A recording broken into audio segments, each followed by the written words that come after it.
Welcome to VBG channel. Delhi liquor scam కేసులో కవితను నిందితురాలుగా పేర్కొంటూ ఛార్జిషీట్ నమోదు చేసినట్టుగా వార్తలు వస్తున్నాయి. వివరాలు ఏమిటో తెలుసుకుందాం. శ్రవణ్ కుమార్ గారు, ఎస్ సార్.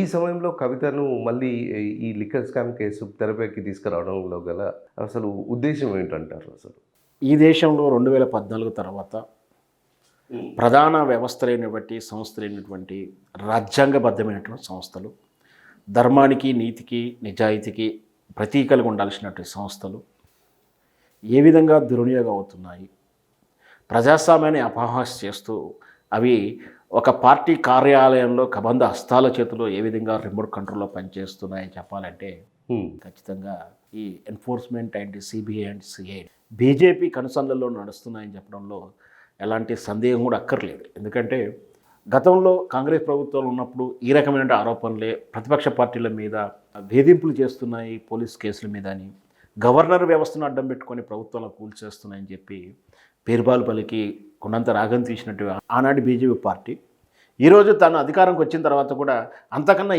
హీనంగా అంతమైన దారుణమైనటువంటి కక్ష సాధింపు చర్యలకు పాల్పడుతుంది. ముఖ్యంగా నరేంద్ర మోడీ తనను ఎదిరించిన వాడిని, తనకు పోటీ వచ్చేవాడిని, తన రాజకీయ జీవితానికి అడ్డొచ్చేవాడిని, తన రాజకీయ జీవితంలో ఓడగొడతాడన్న భయం ఉన్నటువంటి నాయకుల పట్ల ముఖ్యంగా కేసుల రూపంలో బెదిరించడాన్ని మనం చూస్తూనే ఉన్నాం. అందులో ప్రధానమైన కేసులు అక్కడ మమతా బెనర్జీ మీద కేసులు, ఆ తర్వాత కేజ్రీవాల్ మీద కేసులు, ఇక్కడ దక్షిణాదిలోకి వస్తే KCR and BRS party family మీద చేసినటువంటి కేసులు అన్నీ కూడా కేవలం ఆయన ముందస్తు భయపడి వీళ్ళు ఎక్కడ నాకు పోటీ వస్తారో అన్న ధైర్యంతో ఈ కేసులని ముందుకు తీసుకొచ్చి వాళ్ళని నానా రకాల బ్లాక్మెయిల్ చేస్తూ కేసుల రూపంలోనే వాళ్ళని వేధిస్తున్న క్రమంగా చెప్పవచ్చు. వాళ్ళకి రాజకీయంగా ఉపయోగపడటానికి, ఎన్నికల నేపథ్యంలో ఉపయోగపడటానికి కేసీఆర్ కూతురు కవిత మీద లిక్కర్ ఆరోపణ కేసు, ఈ ఆరోపణల కేసుని రేపు అరెస్టు, మాపు అరెస్టు అంటూ దాన్ని ఎన్నికల్లో ఉపయోగపడేలా లీకులు ఇస్తూ క్రేజీ క్రియేట్ చేస్తూ అవసరం ఉన్నప్పుడు ఎన్నికల నేపథ్యంలో ఒక మాన్యాన్ని క్రియేట్ చేయడానికి కోసం మాత్రమే నోటీసులు వస్తుంటాయి. ఎన్నికల అవసరం కానీ లోపాయకారిగా అండర్స్టాండ్ కానీ జరిగినప్పుడు ఈ కేసు మూతబడుతుంది, సన్నగిల్లుతుంది, నత్తనడక నడుస్తుందని చెప్పి విమర్శిస్తూనే ఉంటున్నాం. ముఖ్యంగా ఇప్పుడే ఎందుకు వచ్చింది అంటే గత అసెంబ్లీ ఎన్నికల్లో కేసీఆర్ గారి కూతురు కవితను అరెస్ట్ చేయకపోవడం వల్లనే బీజేపీ పార్టీ నామరూపాలు లేకుండా పోయిందన్న ఒక ఫోబియోలోకి వెళ్ళిపోయింది భారతీయ జనతా పార్టీ కార్యకర్తలు. దాంతో ఆ సవరణ దిద్దుకోవాలనుకోవచ్చు కాబోలు ఇప్పుడు మళ్ళీ పార్లమెంట్ ఎన్నికల ముందు కవిత అరెస్ట్ అని ఒక మాన్యాన్ని క్రియేట్ చేయడానికి ఆమె నిందితురాలుగా చేర్చారని అనుమానం వస్తుంది.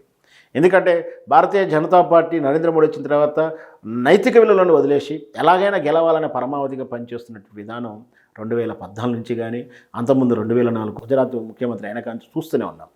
మొరాలిటీ దాటేసి నైతికంగా దాటేసేసి ఎన్ని వ్యవస్థలనైనా అంటే అయితే ఈవీఎం మిషన్లే కానీ పోలింగ్ పేపర్లే కానీ ఏదైనా సరే గెలవడానికే పరమావధిగా పనిచేస్తున్నాడని చాలా విమర్శలు వస్తున్నాయి. ఆ తరుణంలోనే అలాంటి ఉద్దేశంతో ఇప్పుడు కవిత మీద కేసు కానీ నిన్న కేజ్రీవాల్ మీద కూడా మనం నిన్న చూసాం. చండీగఢ్ మేయర్ ఎన్నికల్లో ఎంత అవకతవకలు జరిగాయో కెమెరాల సాక్షిగా దొరికిపోయారు ఆనాటి అధికారులు. కెమెరాల సాక్షిగా దొరికిపోయిన తర్వాత ఉన్నత న్యాయస్థానం మట్టెకాలు వేసిన తర్వాత చచ్చుకుంటా మళ్ళీ ఆమ్ ఆద్మీ పార్టీ గెలిచినట్టుగా ప్రకటించాల్సిన గత్యంతరం పరిస్థితి.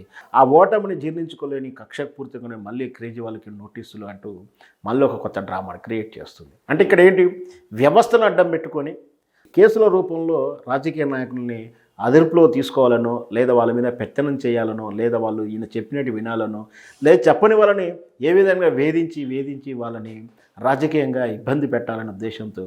కాకపోతే ఇట్లా చేస్తున్నటువంటి వాళ్ళకి ఒకటి తెలుసుకోవాల్సింది అంటే ఏదైనా అతి మంచిది కాదు. ఈ విధంగా చేస్తే ప్రజలు చూస్తున్నారు, దానిపైనటువంటి వ్యతిరేకత భావాలు కలుగుతుంటాయి.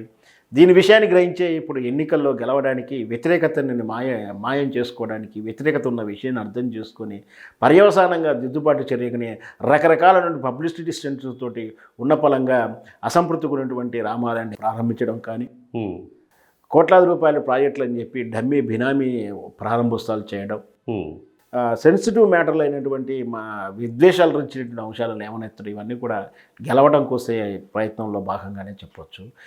అట్లా గెలుపు కోసమే దిగజారినటువంటి ఎత్తుగడల రూపంలోనే ఈ కవిత అరెస్టు విషయంలో నోటీసులు ఇవ్వడం కానీ, పేరు చేర్చడం కానీ, కేజ్రీవాల్ విషయంలో చేయడం కానీ, ఇవన్నీ కూడా కేవలం రాజకీయ కక్ష సాధింపు చర్యలు కూడా చూడొచ్చు.